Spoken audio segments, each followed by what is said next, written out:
Welcome to the funnel effect. It's great to be here.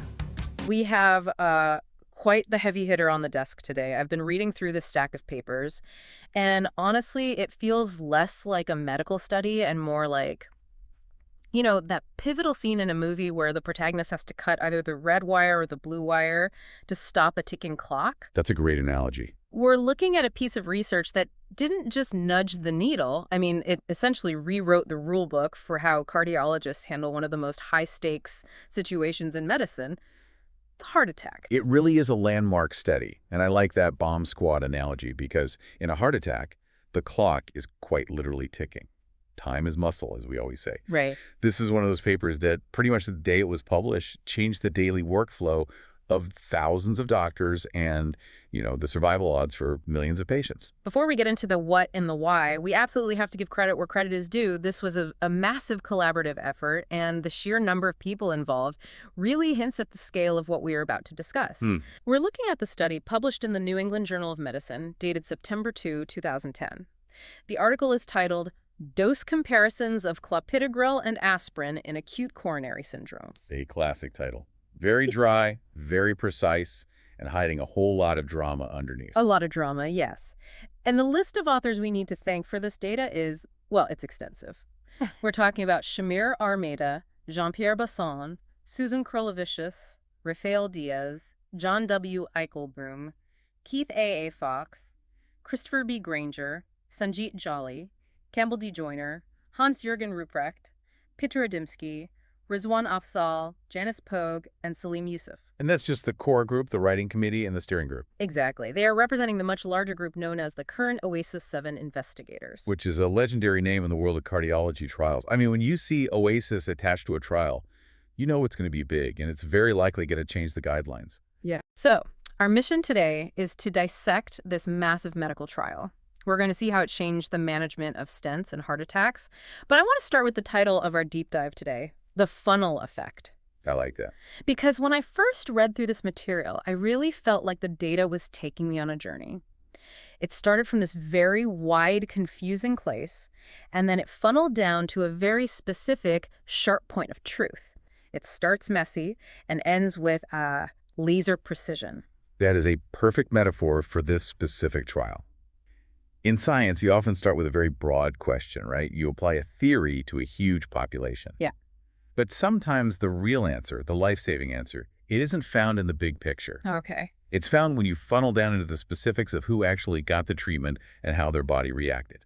If you stay at the top of that funnel, you miss all the nuance. You miss the point. You miss the point. If you go down the funnel, you find the cure. So let's set the scene. Take us back to 2010, or maybe even a bit earlier, 2009, when this data was being collected. I want you to paint a picture of what I'm calling the Goldilocks problem of cardiology.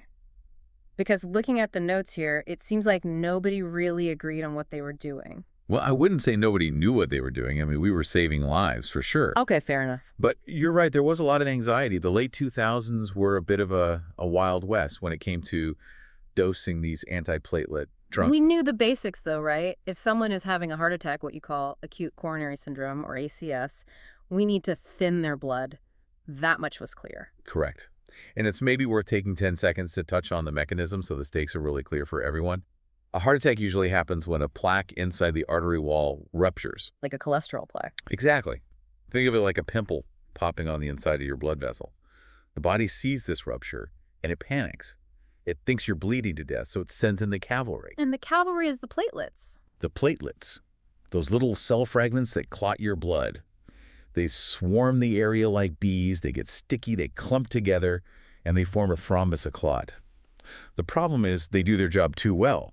They seal the rupture, but in doing so, they block the entire artery. No blood flow. No blood flow, heart muscle starts to die. So the entire strategy is simple. Stop the platelets. Okay, so we had the tools. We had aspirin, which has been around since, willow bark tea. And we had this other drug, Clopidogrel, also known by its brand name, Plavix. Those are the two pillars of therapy, dual antiplatelet therapy or DKT. But here is where that Goldilocks issue you mentioned comes in. Nobody could agree on the amounts. Right. It wasn't about what to give, it was how much. Some doctors thought a little bit was enough, that's the too cold porridge. Some doctors thought you needed to hit the patient with a massive dose, the too hot. And there was no proof either way. We just didn't have a definitive study to tell us what was just right. And this wasn't just, a couple of doctors arguing in the break room. This was practically a geopolitical divide. I was reading about the guidelines from that era, and it seemed like if you had a heart attack in New York, you got a completely different cocktail of drugs than if you had one in Paris. It absolutely was a transatlantic feud. Hmm. In North America, particularly in the U.S., the philosophy was very much more is better. Of course. It's a very American approach to medicine generally. If aspirin works, let's give a high dose. Let's make sure those platelets are completely shut down. We're talking 325 milligrams or even more. The American way. Go big or go home. I want to feel it working. In a sense, yes. But in Europe, the guidelines were much more conservative. They leaned toward safety first. They looked at the same data and said, wait a minute, aspirin eats away at the stomach lining. It causes bleeding. Why are we using a sledgehammer when a tack hammer will do? So they went lower. Much lower. They preferred doses around 75 to 100 milligrams. So you have this massive inconsistency. And then you throw clopidogrel into the mix, which was, the newer kid on the block at the time? Right. And with clopidogrel, the anxiety was rising for a completely different reason. It wasn't just about physician preference. It was about fear. By 2010, we were putting stents into people at a record rate. And these are the little metal mesh tubes you insert to prop open the artery after you clear the blockage? Exactly. Yeah. But here's the catch. The body hates metal. It recognizes it as a foreign object. So when you place a stent, the platelets want to attack it. Oh. If they attack it, they form a clot right inside that brand new stent. Which puts you right back where you started, or worse. Much worse, actually. Yeah. Stent thrombosis, the clotting of the stent, is often more fatal than the original heart attack that brought you in. Wow. And we were noticing that the standard dose of clopidogrel, it just felt sluggish. It wasn't working fast enough. See, clopidogrel is what we call a prodrug. A prodrug. Okay, unpack that for us. It means the pill you swallow isn't the drug that actually works.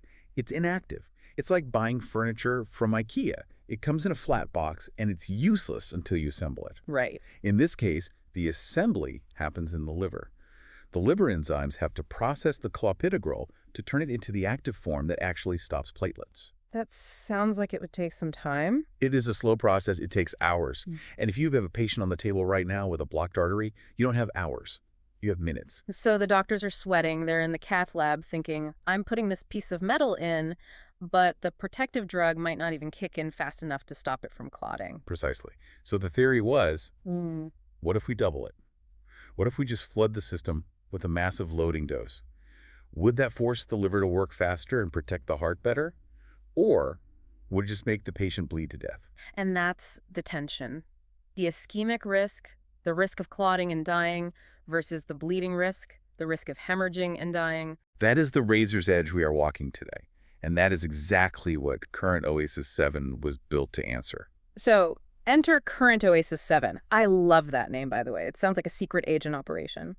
But this trial was designed to settle the argument once and for all. And the first thing that hits me isn't the drugs. It's the sheer scale of this thing. It is a behemoth, a true mega trial. 25,086 patients. I tried to visualize that. That is a sold-out NBA arena. That's the population of a small city, all enrolled in a single medical experiment. Just pause and think about the logistics of that for a second. These aren't healthy volunteers answering a survey on a college campus. These are people in the throes of a heart attack. Right. These are people being wheeled into emergency rooms, clutching their chests in severe pain. And in that chaos, in the ambulance, in the ER, someone has to explain the trial, get informed consent, and randomize them. To do that over 25,000 times, the coordination is just mind-boggling. There really is. It speaks to the urgency the medical community felt. They needed this answer, and they needed it badly. And they did this across how many countries? It was dozens. 39 countries, yes. From Argentina to the Czech Republic to Canada. And this is a crucial point. It accounts for genetic differences. We know that some populations metabolize drugs differently. By going global, the Current OASIS 7 investigators ensured that the results weren't just true for, say, white males in Ohio, but for humans in general. It gives the results global applicability. So let's talk about the patients themselves. Who are these 25,000 people? These are all comers with acute coronary syndromes. So that includes stemming, which is a massive heart attack where the artery is totally blocked on the ECG. The big one. The big one, yes. And also enstemme, or unstable angina, where the blockage is partial but still very dangerous. But there was a specific catch to their enrollment, right? They weren't just any patient with chest pain. They had to be scheduled for something specific. Correct. The inclusion criteria required that they were scheduled for an early invasive strategy. Okay, that sounds like medical jargon. Unpack that term for us. Early invasive strategy. It means these aren't patients who are going to be treated with just pills and sent home to rest. These are patients who are being rushed to the cath lab, the catheterization laboratory. Okay. They are going to have a wire threaded into their heart, dye injected to see the blockage, and in most cases, they're going to get an angioplasty and a stent. So we are catching them right at the moment of crisis. Absolutely. The median time to intervention for the severe heart attacks, the STEMIS, was less than an hour. So these patients are arriving at the hospital, consenting to the study, and being wheeled into the procedure room almost immediately. That puts a tremendous amount of pressure on the drug to work fast. You put all the pressure on the drug. Yeah. Exactly. If the drug takes 6 hours to work and the surgery is in 45 minutes, you have a major problem. Let's get into the wiring of this study. The methodology section mentions a 2x2 factorial design. Now, I haven't taken a stats class since college, and that phrase brings back some bad memories. Can you break that down for us without making it sound like homework? It's actually brilliant. It's all about efficiency. Think of it this way. You have 2 burning questions you need answers to. Okay. Question 1. Is double-dose Clopidogrel better than standard dose? Right. Question 2. Is high-dose aspirin better than low-dose? The two big debates. 2 big debates. Typically, you'd run trial A for the Clopidogrel question. That takes 5 years and, $50 million. Then you'd run trial B for the aspirin question. Another 5 years, another $50 million. Inefficient. Slow. Terribly inefficient. So a 2x2 factorial design is like a buy one, get one free sale for science. You take your 25,000 people and you randomly assign them into 4 buckets. 4 buckets, okay. Bucket A gets double Clopidogrel A and D high aspirin. Bucket B gets double Clopidogrel A and D low aspirin. Bucket C gets standard Clopidogrel A and D high aspirin. And bucket D gets standard Clopidogrel A and D low aspirin. I see. So every single patient is actually a data point for 2 different experiments at the same time. Precisely. It makes the assumption that aspirin and clopidogrel don't interfere with each other, which is a very safe assumption, and allows you to get 2 landmark answers for the price of 1. That's clever. It allows you to analyze the effect of clopidogrel independently and the effect of aspirin independently, all within one giant, powerful data set. So let's define the fighters in the ring here. What exactly was the standard Clopidogrel dose? The standard, which was the guideline at the time, was a 300 milligram loading dose. Loading dose. Loading just means a big punch up front to get the blood levels high as quickly as possible. Then after that first dose, they took 75 milligrams a day. And the Challenger, the double dose. The Challenger came out swinging. A 600 milligram loading dose, twice the initial punch, followed by 150 milligrams daily, so double the maintenance dose as well. But, and this is a really key point, only for 7 days. Ah, only for a week. Why only 7 days? Why not just double it forever? Because of that Goldilocks balance we keep coming back to. The theory was that the highest risk of the stent clotting is in that first week. When it's fresh. When it's fresh, exactly. Once the body starts to heal over the metal a bit, the risk drops. So the idea was to hit it hard for 1 week, then back off to the standard dose to avoid long-term bleeding problems. It's very tactical. Got it. And for aspirin, it was the U.S. versus Europe showdown. Yep. High dose was 300 to 325 milligrams daily. Uh-huh. Low dose was 75 to 100 milligrams daily. Okay, the stage is set. We have 25,000 hearts in distress. Doctors are ready with the catheters. Randomized envelopes are being opened in 39 countries. The goal is to see who survives and who avoids a second heart attack. They were looking for the big 3 primary outcomes: death, heart attack, or stroke at 30 days. The holy trinity of cardiology outcomes. If you can reduce that composite, you've won. So 30 days later, the data comes in. The statisticians run the numbers. Did doubling the Clopidogrel save more lives? Well, this is where it gets really interesting. And frankly, for the investigators opening that first envelope of results, it was probably a little bit terrifying. Terrifying. Why? Because the answer was no. No, just no. You give double the drug, you take double the risk of bleeding for nothing.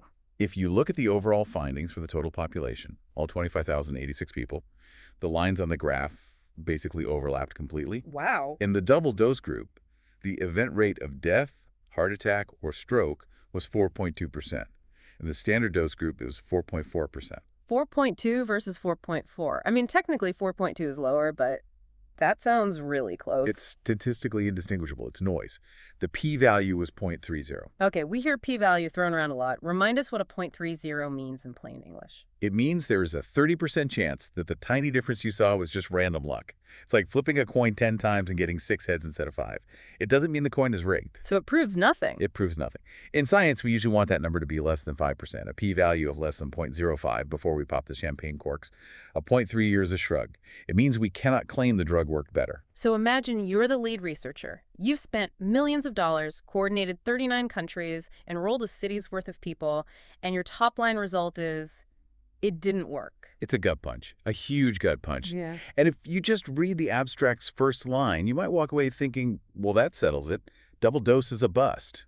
But this is where our funnel effect kicks in, because this trial had a twist. It had a massive twist. You have to remember the inclusion criteria. These patients were scheduled to go to the cath lab.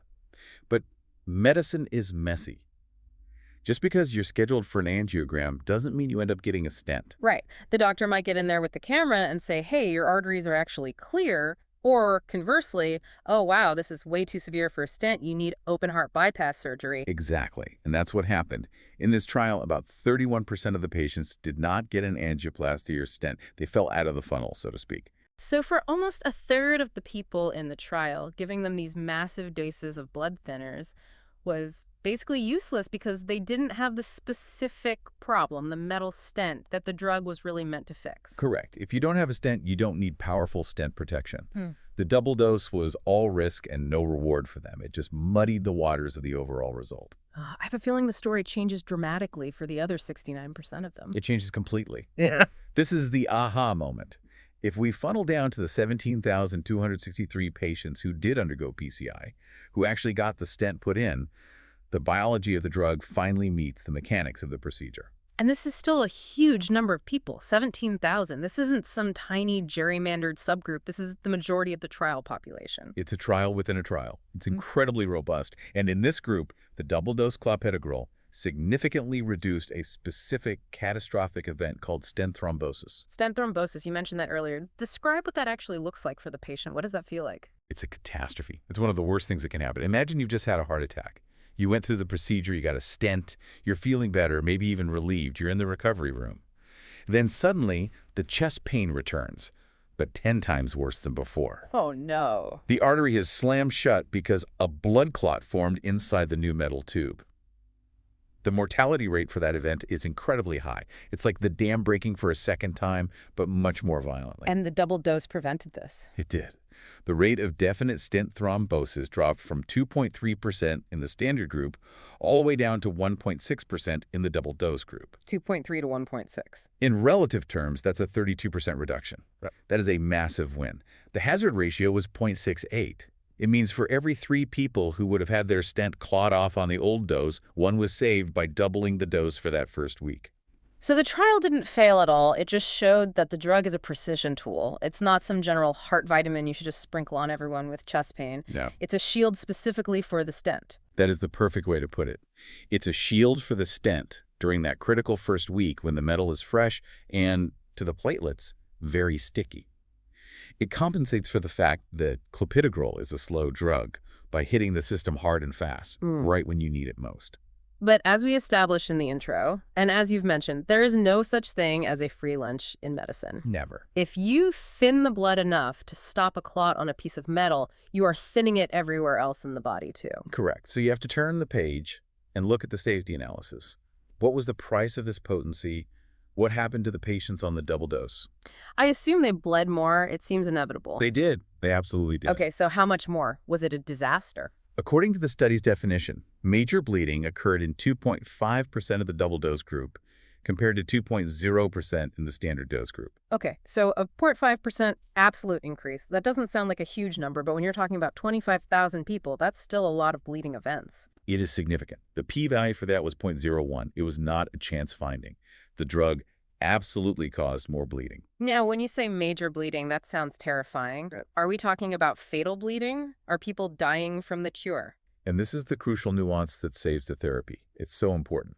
The definition of major bleeding in these big trials is very broad. It includes things like needing a blood transfusion, maybe 2 units of blood, or having a large hematoma, a big, nasty bruise at the site where they put the catheter in the leg or wrist. So, manageable things. Painful, yes. Expensive to treat, yes. But manageable. They are not typically life-threatening. When the investigators looked at the most feared types of bleeding, fatal bleeding, or intracranial hemorrhage, which is bleeding in the brain, there was no significant difference between the groups. That is a huge distinction. That changes everything. It is everything. If the double dose had caused more fatal brain bleeds, the therapy would be dead in the water, no question. But it didn't. It mostly caused more nuisance, major bleeds that required a transfusion. So the trade-off for the doctor and the patient is this. You take a slightly higher risk of needing a bag of blood. In exchange for a significantly lower risk of your new stent clotting off and killing you. Put that way, it seems like a deal most patients would and should take. And most doctors, too. Dealing with a transfusion is a hassle. Dealing with a stent thrombosis is a code blue and a tragedy. It's not a close call. So we've solved the Clopidogrel puzzle, it seems clear. Double dose for the PCI patients, but that was only half of the 2x2 grid. That's right. What about the other half? The aspirin debate, the transatlantic feud. Ah, yes. North America versus Europe. The battle of the doses. Just to remind everyone listening, the U.S. guidelines were pushing high dose, 300 milligrams or more. Yep. Europe was pushing low dose, under 100 milligrams. Both sides were convinced they were right. So, who won? Well, if we look at efficacy, meaning did the high dose stop more heart attacks, strokes, or deaths? The answer is a resounding no. No difference at all, even with the more is better approach. Not a shred of difference. The event rate for high dose was 4.2%. The event rate for low dose was 4.4%. The p-value was 0.61. That's not just a tie, that's a statistical dead heat. It is absolutely a tie. There was zero evidence that hitting the patient with 325 milligrams of aspirin did anything better than giving them a simple baby aspirin, which is 81 milligrams, or the 100 milligram European dose. So the more is better crowd was just wrong about the benefit. It was all a placebo effect in the doctors' minds. In terms of outcomes, yes. The biology just doesn't require that much aspirin to shut down the key pathway, which is called the thromboxane pathway. Once you block it, it's blocked. Adding more aspirin is like ringing a doorbell that's already been answered. It doesn't make the door open any faster. Okay, but what about the harm? Did the high dose cause more bleeding, as the Europeans feared? This was another surprise in the paper. You would absolutely expect high-dose aspirin to cause significantly more major bleeding. But in this trial, for the primary safety outcome, major bleeding was actually the same, 2.3% versus 2.3%. Right. Wait, really? That's not what I would have guessed. I thought aspirin was notorious for causing stomach bleeds. It is. And when they looked closer, when they drilled down into minor bleeding, and specifically gastrointestinal bleeding, the signal finally emerged. Minor bleeds and GI bleeds were definitely higher in the high-dose group. Okay, so it didn't cause more catastrophic bleeds in the brain or fatal bleeds, but it did cause more stomach aches, ulcers, and smaller bleeds. Exactly. So if you're a judge and you're looking at this scorecard, benefit, it's a tie. Major harm, it's a tie. Minor harm. The low dose wins. So the logic dictates. You go low. Europe was right. 75 to 100 milligrams is the sweet spot. You get all the anti-clotting benefit you need, but you minimize the irritation to the stomach lining. This paper was a huge vindication for the European Society of Cardiology guidelines. This must have been a hard pill to swallow, no pun intended, for American cardiologists at the time. It took time, but practice patterns really did shift. This trial was a major reason why the high-dose aspirin habit started to fade away in ACS management. Before this, you'd almost always leave a U.S. hospital on 325 milligrams daily. Now, almost everyone leaves on 81 milligram. It changed the culture. I want to touch on something in the report that's a little bit technical, but I think it's a great lesson in how to read these studies critically. There's a section about a statistical interaction. Oh, figure 2. Yes, the famous interaction chart. It's a great teaching point. Yeah, figure 2. For anyone looking at the paper, it shows something really weird. It looked like the double-dose Clopidogrel worked really well if you also gave high-dose aspirin, but it didn't seem to work at all if you gave low-dose aspirin. Right. If you just looked at that graph without thinking, you'd say, aha, I've found it. The magic combination is double Clopidogrel plus high aspirin. They synergize. But you, the expert, are shaking your head. I am. Because in science, data is nothing without biological plausibility. That's a great phrase, biological plausibility. Does it actually make sense in the human body? Exactly. Is there any known mechanism in our physiology where 300 milligrams of aspirin somehow unlocks the power of Clopidogrel, but 100 milligrams doesn't. They work on completely different pathways in the platelet. Aspirin hits the COX-1 enzyme, clopidogrel hits the P2Y12 receptor. They are neighbors, but they don't hold keys to each other's houses. There's no reason for them to interact like that.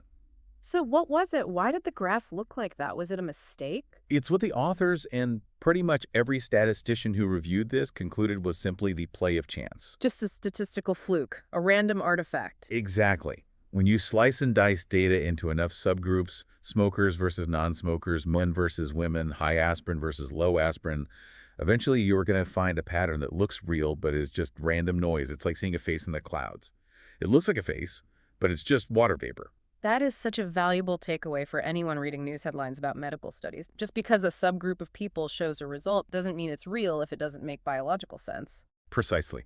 Stick to the main pre-specified findings. Don't get distracted by the ghosts in the data.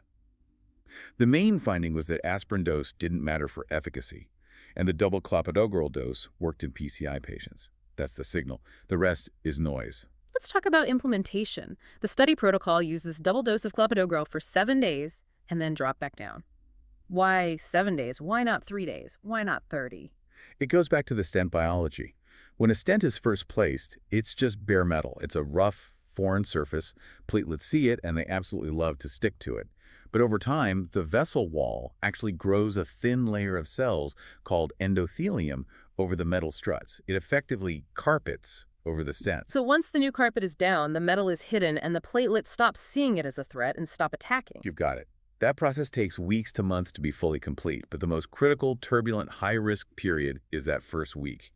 The current OASIS 7 investigators chose 7 days as a very smart way to front-load the protection. Cover the danger zone. Exactly. Cover the danger zone with the highest dose, then back off to the standard dose to save the patient from long-term bleeding risks once the immediate danger has passed. It's tactical medicine. It is optimized medicine. Hit hard when the enemy is at the gate, then maintain your standard defenses once the initial threat recedes. Who is left out of this benefit? You mentioned earlier that not everyone in the trial actually got a stent. Right. About 24% of the patients weren't candidates for revascularization at all. Their blockages were too small or in places you couldn't reach. And some went on to have coronary artery bypass surgery, or CABG. Did the double dose help those patients at all? No. In fact, for the patients who didn't get PCI, the double dose offered no benefit, only risk. If you aren't putting a piece of metal in the artery, the standard dose of clopidogrel is perfectly sufficient to passivate the platelets and cool things down. And if they're going for bypass surgery, you actually want their platelets working better, right? You certainly don't want them maximally inhibited. So this is a crucial point. This therapy shouldn't be a blanket policy for everyone who walks in with chest pain. Right. It is a specific tool for the interventional cardiologist. If you aren't fixing the blockage with a stent, you do not need the nuclear option of dosing. This is why we call it the funnel effect. The broad population at the top doesn't benefit. Only the specific PCI group at the bottom does. Now, 2010 was a while ago. Medicine moves incredibly fast. Yeah. Where does clopidogrel stand today? I know there are newer, maybe more powerful drugs on the market now. That is very important context. The source material itself in the discussion section mentions drugs like prasugrel and ticagrelor.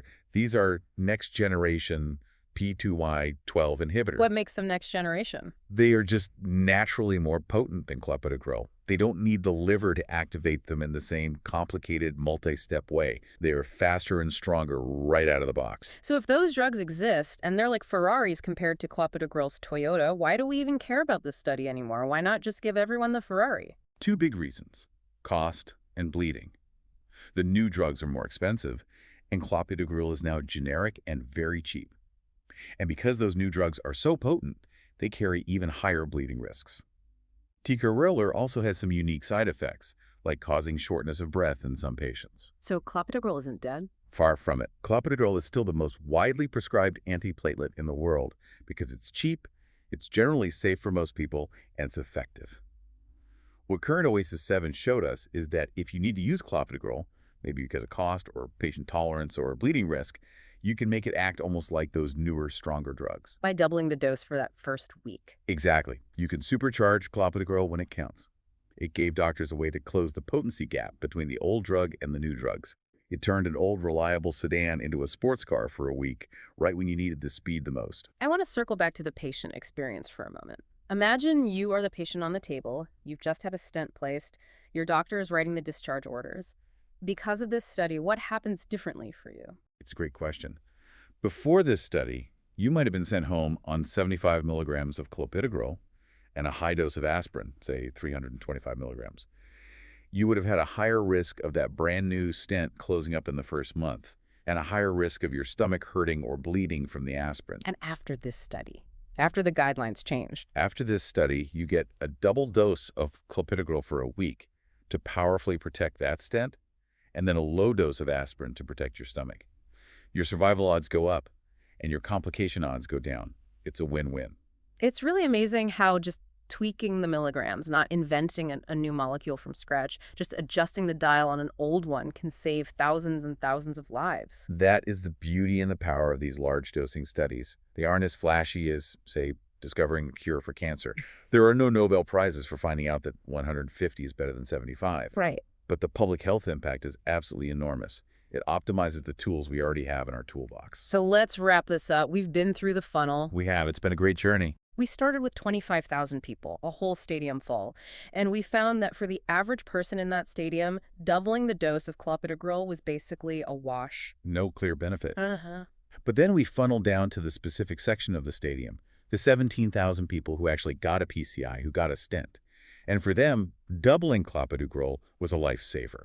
It prevented those disastrous stent clots. And along the way, we learned that high-dose aspirin offers no benefit over low dose. It just gives you more stomach aches. The Europeans had it right. Yes, they did. The final takeaway seems to be that in medicine, standard dose isn't always optimal dose. That is the lesson. One size does not fit all. This trial allowed us to customize the therapy. It gave us the data to say, for this specific patient undergoing this specific procedure, we need to be aggressive for 7 days, and then we can back off.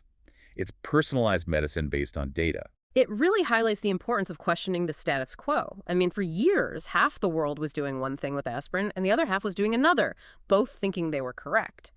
It took a 25,000-person study to look at us and say, hey, the Europeans are right about the aspirin, but we all need to be more aggressive with the clopidogrel for our stent patients. It creates a new synthesis, a new standard of care that borrows the best from both of the old hypotheses. That's how science is supposed to work. Here is the final thought to leave you with, then. If this trial hadn't been done, if the current OASIS 7 investigators had decided it was just too expensive or too hard to coordinate 39 countries, how many patients would have suffered a preventable stent thrombosis because they were on the old standard dose? It's a chilling thought. The standard of care would have remained stagnant. We would have kept seeing those 2.3% rates of stent thrombosis, shrugging our shoulders and thinking, well, that's just a tragic but unavoidable part of the disease, when in reality, it was a failure of dosing. We had the cure, we just weren't giving enough of it at the right time. And it makes you wonder, why does geography US versus Europe still dictate medical practice in so many other areas, even when the data, like the aspirin results here, suggests a clear winner?